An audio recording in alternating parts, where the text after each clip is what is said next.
नमस्कार मित्रांनो, स्वागत आहे तुमचं आताच्या ब्रेकिंग न्यूजमध्ये।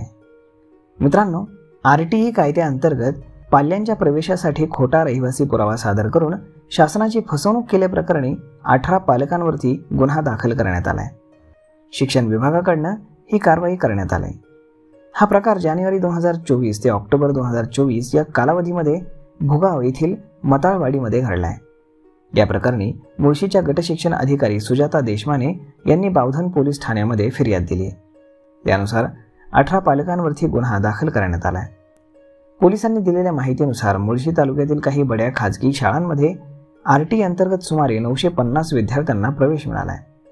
शिक्षण विभागाने केलेल्या छाननीमध्ये 18 आरोपी पालकांनी त्यांच्या पाल्यांचा खोटा रहिवासी पुरावा सादर करून 25% अंतर्गत प्रवेश घेतल्याचं समोर आलंय। शासनाची दिशाभूल करून फसवणूक केल्याप्रकरणी शिक्षण विभागाकडून संबंधित पालकांवरती खोटी माहिती दिल्याप्रकरणी गुन्हा दाखल करण्यात आलाय। महिला फौजदार जाधव याचा तपास करत आहेत। तर मग मित्रांनो, अशा पद्धतीने जर तुम्ही RTE अंतर्गत प्रवेश घेत असाल तर मग मात्र सगळी खरी कागदपत्र द्यावीत, म्हणजेच अशा पद्धतीच्या अडचणी येणार नाहीत। यावरती आपलं मत काय हे तुम्ही आम्हाला कमेंट करून नक्कीच सांगा। आणि जर आवडला असेल हा व्हिडिओ तर आपल्या जवळच्या मित्रमंडळींसोबत देखील हा व्हिडिओ तुम्ही शेअर करायला विसरू नका। धन्यवाद।